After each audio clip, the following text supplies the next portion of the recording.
Ladies and gentlemen, welcome to the Arizona Senate Finance Committee for a discussion of a topic of the utmost import.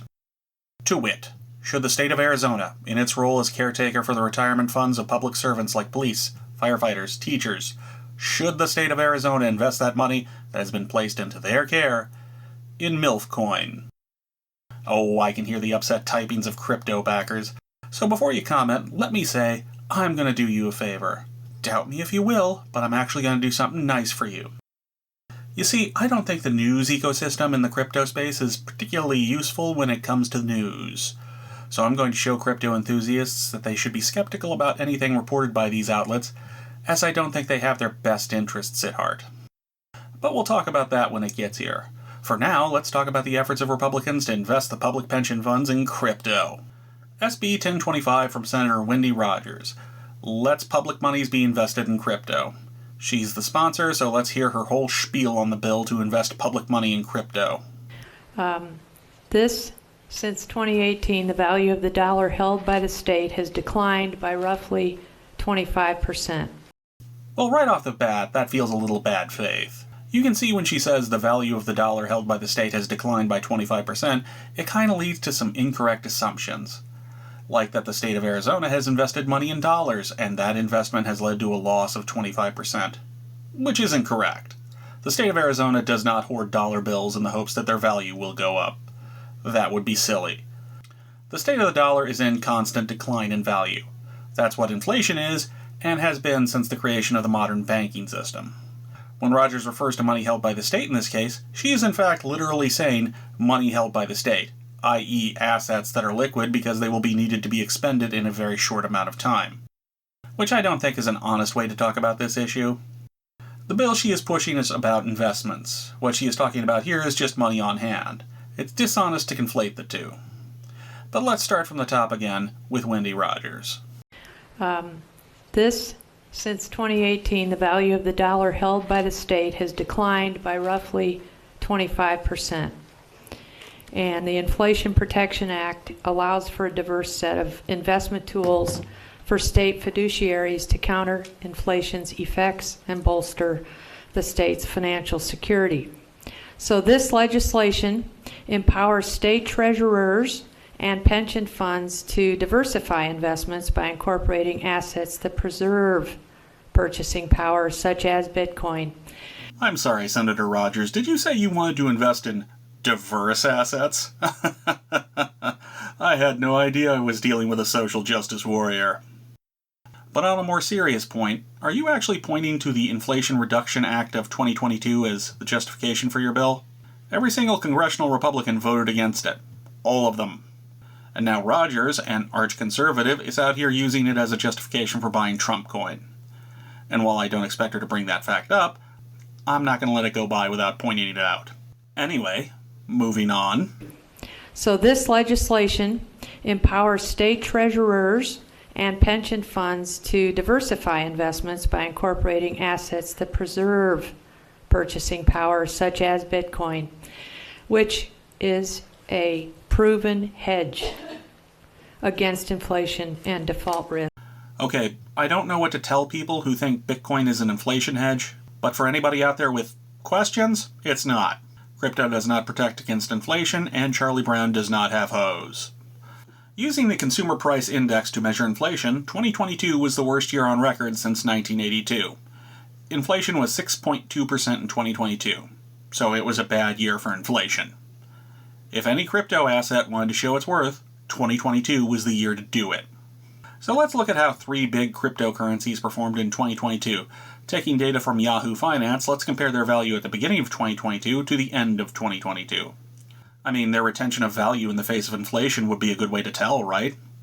So if they stay around the same or don't drop by more than 6%, this shows they can resist inflationary pressures. If they drop by more than 6%, they don't resist inflationary pressures. And if they drop by a lot, well, that's not good for Rogers' case, now is it? So what happened in 2022? Well, survey says... well, that doesn't look good. Bitcoin, Ethereum, and XRP dropped in purchasing power by around 10 times what the dollar did. To repeat, Senator Rogers' inflation hedge, crypto, over a period of high inflation, fell by 10 times more than what the dollar did. So I don't think it's fair to call crypto an inflation hedge in any sense. And it certainly wouldn't have been a good investment in 2022. And because I'm petty, here's a bunch of tweets from Wendy Rogers at the beginning of 2022 talking about the importance of investing in Bitcoin. And because I'm really petty, here's Roger hyping up a Bitcoin purchase by the Luna Foundation, which is kind of funny on several levels. For the normies out there, the Luna Foundation helped manage the Terra blockchain, which went belly up a month later because of fraud. I'm not going to talk about all the fraud in 2022 in crypto because, honestly, no one has that much time. Also, while there are probably some crypto enthusiasts who will try to point at all that fraud as the reason why crypto fell and not inflation, I have but one thing to say. You get how that's worse, right? That's worse than inflation causing the decline. Crypto has been ridden with fraud since the beginning. Trying to disclaim 2022 as a particularly weird year is not particularly honest. Mt. Gox, BitConnect, the Dow, and probably about a billion others. But also, saying it's not inflation, we just have a shit ton of fraud as an explanation isn't particularly helpful when the debate is over people's retirement funds. State retirement funds have to be super safe. No one's going to invest in prone-to-fraud digital coins. But enough of that. Anything else, Senator Rogers? Number 1, permits investment of up to 10%. And by the way, Arizona would be the 10th state now in the United States with a strategic Bitcoin reserve. This is catching on. This is a national trend. I am going to need a source on that because what? I couldn't find any U.S. states that have a Bitcoin reserve. Like, literally none. And while we're talking about this bill doesn't create a Bitcoin reserve. Now, a lot of people would like you to believe it does. The bill itself tries to gloss itself as it states that it can be referred to as Arizona Strategic Bitcoin Reserve Act. But that's not right. That's not right on several fronts. The bill does two things. One, it allows investment by public entities into digital assets, and if there's a federal Bitcoin reserve, the state's Bitcoins can be stored there. That's it. That's all it does. That is not a strategic reserve, that's an investment choice. A strategic reserve is something else entirely. A strategic reserve is an item that has use that can be brought out at a key moment when the need for that item is extreme. The best example is the Strategic Petroleum Reserve created in the wake of the 1973 oil embargo. When the United States is in the midst of issues with its petroleum supply, now it has something to fall back on. A good example of that is in 2022 when Russia invaded Ukraine and the price of oil spiked. Biden announced releases from the Strategic Petroleum Reserve to offset that. Anyway, what is the Strategic Bitcoin Reserve supposed to do? What is the Bitcoin equivalent of the world's oil supply being disrupted? Of what use is Bitcoin that it needs a strategic reserve available to offset any possible problems? To put another way, and crypto's biggest problem, what does crypto do? Crypto doesn't really have a legitimate real-world use, and that's a problem. Buying heroin on the Silk Road doesn't count as a legitimate use, especially when, people's retirement funds are going to be invested in it. Okay, so I've ranged far enough afield that it's time to bring things back to a very definitive and real conclusion about SB 1025. And that conclusion is that SB 1025 was written by morons. Like, I'm not joking. I know I've gone through a lot of it, but the specific point of the bill to allow for a 10% investing of public monies into crypto is not just a bad idea, it's also bad for crypto people somehow. Here, let me show Senator Mitzi Epstein, admittedly also a crypto skeptic, asking the legislative staff if there's any current rules that prevent state money from being invested in crypto. Please proceed, Senator. Thank you, Mr. Chair. Kati, this may be too weedsy, but let me know if it is or not. When our treasurer decides what they should invest in, because this bill says, treasurer, you may invest in this, are there guidelines for our treasurer in terms of what they may invest in and what they may not invest in right now? Yes, Mr. Chair, Senator Epstein. The state treasurer has an investment policy statement that prescribes all the means by which decisions may be made on how to invest the public monies overseen by the treasurer's office, including pecuniary factors that must be considered, investment objectives, and prohibited investment practices. Mr. Chair? Senator Epstein. Is there anything about cryptocurrency that makes it prohibited? Mr. Chair, Senator, Under the investment policy statement issued in 2022, there is no explicit mention of virtual currencies. Thank And you. to that point, Senator Epstein, that's why you elect a treasurer that's responsible. Senator Epstein. I yield to Senator Fernandez.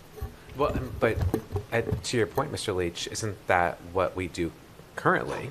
We elect a state treasurer, and she manages this, and from what it sounds like, she can do this now. And we're going to close this, but we have a treasurer, and yes, now this just gives the authority to do it if he or she cares to do it. Okay? That's all the bill says, in my reading.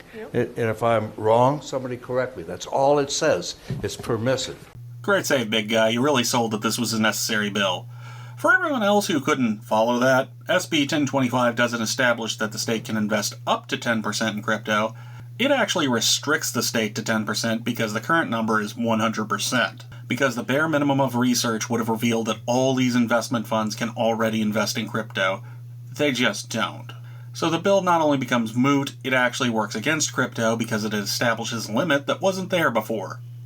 Crypto guys, this is why you have a bad reputation. Bad research like this. This is very obviously an attention-seeking bill where the goal is not to pass it. I mean, the Democratic governor is obviously going to veto it. No, the goal here is to get attention. For example, from Coinspeaker.com, the news of the bill passing out of committee got a big headline talking about the strategic Bitcoin reserve bill. Other websites had similar sentiments, singing out the good news of the strategic Bitcoin reserve bill. If a normal person were scanning past this article without reading it on any of these websites, they'd believe there was an actual reserve being created, instead of what actually happened. And here's where I fulfill my promise to help out the crypto community. I said I had a criticism of their news media ecosystem, and here's where I give it to you. The actual articles for these bills are not good. The issue I have with these articles is that they hype up this bill's passage like it means something. It does not. For one, the author of the bill didn't do enough research to realize that public investment in crypto was already legal, which is not stated in any of these articles. So people who read these articles aren't getting a real picture of what happened. They only get told that there's a chance that Arizona could start buying crypto, which could make the price of Bitcoin go up. Am I criticizing these websites for being little more than cheerleaders for crypto and not putting any effort into presenting an accurate picture of what happened? Yes. The crypto space is ripe with misinformation and misrepresentation, which is another reason not to invest in it. But for people who want to exist in this space, it can't be terribly helpful. Now, you can criticize me for choosing the worst, scummiest, cheapest websites to cite as news sources. If you want, that's fair. But you know who else reposted these websites? The sponsor of the bill. Yeah, Wendy Rogers reposted news stories about her bill because she benefits from the crypto news ecosystem. But perhaps I should look for someone a little more mainstream. How about Cointelegraph? It looks legit enough, but their coverage is the same as everyone else. Big headline about the strategic Bitcoin reserve and small text about what really happened. And it still misreports what the bill would actually do.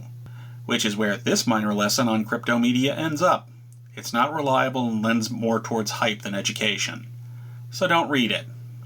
Bringing this back to SB 1025, I'd like to point out how all of these stories ended, by hyping up what it could mean for crypto, including one person who said it could lead to Bitcoin reaching 7 figures. And I've heard a lot of people being excited to invest in something. It's rare to hear from someone excited about other people investing in something, unless of course they are already invested and want more people to invest as a means to boost their value. Almost like it's some sort of a pump and dump. Anyway, that was SB 1025. There were other crypto bills at the hearing, but none as impactful or got the kind of headlines SB 1025 did. Senator Jake Hoffman had a resolution that tried to accomplish the same thing as SB 1025, even encouraging investment into crypto ETFs, and then said that wasn't the same as investing in crypto.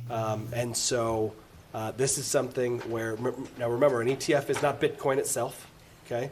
This is not investing in Bitcoin. This is in the exchange-traded fund. And No, buying into an ETF isn't the exact same as investing in the underlying asset, but if the ETF invests in one asset, most people are going to view that as a distinction without a difference. You don't buy into a gold ETF and think you are investing in real estate companies. Be serious.